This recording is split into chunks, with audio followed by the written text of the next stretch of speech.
Zutik, nous étions installés auparavant, jusqu'à 2006, dans un bureau en centre-ville, et c'est vrai qu'on développait beaucoup d'actions dans le territoire, en l'occurrence dans les quartiers, donc qui allaient, comme je disais, de production mémorielle à des actions de pratiques artistiques, des projets, je dirais, des projets de pratiques collectives aussi, autour essentiellement de la musique, mais à travers d'autres disciplines artistiques également.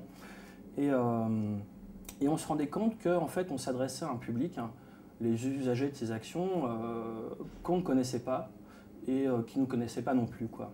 Donc on s'est quand même questionné sur la légitimité de mener ces actions. Donc on s'est décidé à s'installer dans le quartier des Grésilles. Donc c'était l'un des quartiers dans lesquels nous développions beaucoup d'actions. Et c'est vrai que notre implantation dans cet immeuble, au cœur de ce quartier, a pour nous changé la donne. C'est-à-dire que je pense qu'auparavant, on était perçu comme un opérateur culturel non identifié qui développait des actions dans des territoires. Voilà. Et je pense qu'actuellement, on est plutôt, aux yeux des personnes qui nous entourent, comme un voisin qui développe des projets culturels et qui cherche justement, je dirais non pas à faire participer, mais quelque chose de plus fort que ça, à réellement impliquer les personnes dans ces différentes démarches qu'on met en place.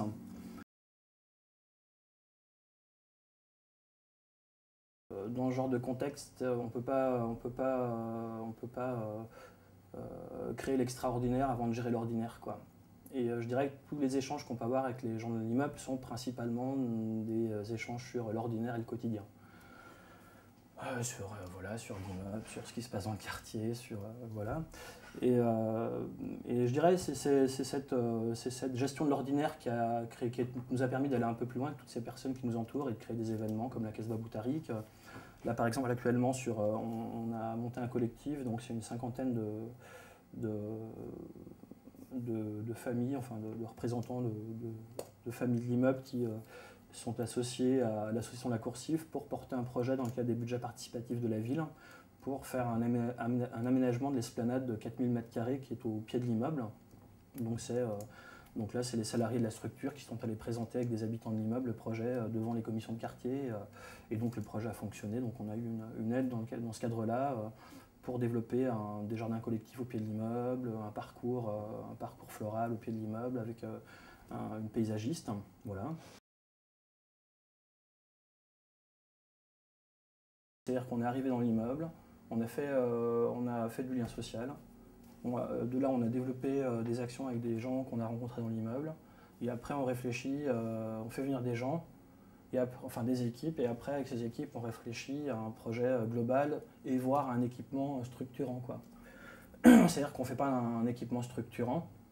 Après, quand l'idée est lancée, on recrute un directeur qui, quand le truc est mis en place, recrute une équipe, qui, quand l'équipe est en place, réfléchit à un projet, et qui, quand le projet est en place, réfléchit au public, quoi. Enfin, tu vois, voilà.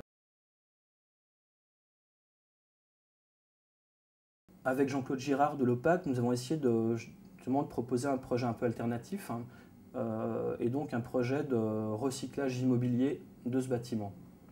Recyclage immobilier, je dirais, avec deux axes. Le premier, c'est tout ce qui touche à la mixité d'usage. Et le deuxième, à tout ce qui est éco-réhabilitation. Donc dans mixité d'usage, ce qu'on souhaite, c'est justement pouvoir en faire un pôle, un immeuble, un bâtiment consacré à l'habitat, avec des logements sociaux. Et parallèlement, pour, je dirais, à peu près un tiers des surfaces, un pôle de coopération d'entreprises culturelles. Et le deuxième axe, donc un axe d'éco-réhabilitation, donc de réhabilitation de cet immeuble pour en faire un immeuble performant au niveau des dépenses énergétiques. Et pour en faire un immeuble aussi par rapport à ses habitants, à ses locataires, agréable à vivre, voilà, garder un espace de verdure, un espace écologique, doublé d'un projet artistique, culturel, économique et social. L'idée, c'est de créer différents outils. Donc le premier sur lequel on travaille, c'est un groupement d'employeurs. Donc l'idée, c'est justement pour faire face à ces fins de subventions propres aux aides à l'emploi, d'un point de vue humain, c'est vrai qu'on a déjà identifié quelques postes au sein de la structure, tout d'abord sur tout ce qui est assez classique, tout ce qui est tâches administratives. Un deuxième poste qui nous semble intéressant, c'est tout ce qui est, je dirais, médiation et nouveaux médias, web marketing, comment pouvoir diffuser, informer, promouvoir la création artistique, des productions artistiques et culturelles, que ce soit de la musique, mais aussi des réflexions, des choses comme ça, via les nouveaux médias. Et un troisième axe qui est une cellule de veille sur tout ce qui est appel à projet, avec une capacité d'accompagner les entreprises de la structure sur les réponses à ces appels à projets. Donc c'est vrai qu'à l'instar des bases des financements, c'est vrai qu'on s'aperçoit aussi que beaucoup de financements se transforment en appel à projet, chose assez fréquente enfin, et dans le cadre de subventions européennes, mais qui deviennent de plus en plus importants au sein des collectivités. Voilà, donc pour nous, c'est important de pouvoir être en veille et être capable de répondre aussi à tout ça, quoi. En termes de finances, en fait, on est en train de réfléchir à la mise en place d'un fonds de solidarité financière.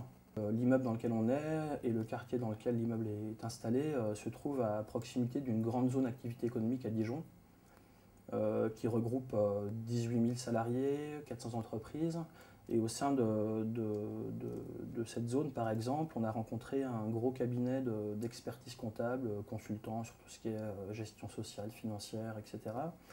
Et qui, eux, vont nous accompagner dans le cadre du mécénat de compétences sur, justement, peut-être la mise en place de ce fonds de solidarité et sur la mise en place aussi d'un comité d'attribution des crédits pour les différentes entreprises en besoin, que ce soit en besoin de fonds de roulement pour faire face à des financements qui arrivent, enfin des besoins de trésorerie pour faire face aux subventions qui arrivent tardivement ou des fonds d'investissement pour développer du projet. On vise aussi de faire de l'économie d'échelle, c'est-à-dire que l'idée c'est d'être à terme la capacité d'accueil dans l'immeuble pour être un accueil pour une trentaine d'entreprises du secteur culturel ou du secteur créatif.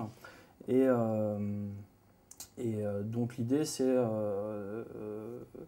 de voir comment ces structures peuvent mener des synergies, peuvent collaborer entre elles, entreprendre autrement. Donc l'idée c'est pas, on ne viendra pas là ici par effet d'aubaine, c'est-à-dire on ne viendra pas là parce que c'est sympa, parce qu'on viendra là parce qu'on a envie de partager un projet avec d'autres structures, un projet qui s'inscrit dans un territoire, avec, dans un environnement qui n'est pas un lieu de spectacle, qui n'est pas une pépinière, mais qui est je dirais un endroit un peu nouveau qui mixe de l'habitat et un projet culturel, un projet de développement culturel.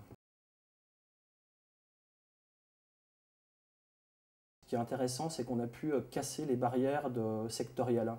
C'est vrai que c'est un projet qui s'inscrit dans une logique intersectorielle, mêlant culture, politique sociale et urbanisme. Et donc, je trouve que je dirais cette collaboration avec la ville, c'est vrai qu'on a eu la possibilité de faire depuis maintenant un an, plusieurs réunions avec ces différentes personnes pour bien faire mûrir le projet, bien voir si nous étions tous sur la même longueur d'onde, si le projet répondait je dirais, aux objectifs de chacun.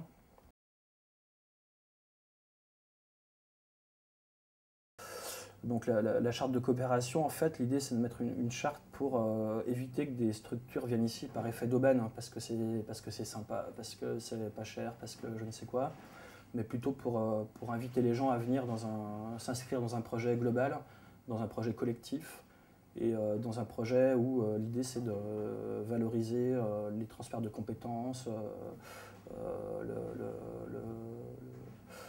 transfert de savoir-faire, de savoir exister, de savoir comprendre, de savoir répondre. Enfin voilà, c'est justement c'est de pouvoir accéder à un processus de développement collectif du projet global. C'est-à-dire que chaque structure qui viendra au sein de la coursive pourra mener son activité individuelle et singulière, mais après l'objectif c'est quand même de participer à l'élaboration d'un projet collectif qui s'inscrit dans une logique sectorielle, mais aussi dans une logique territoriale.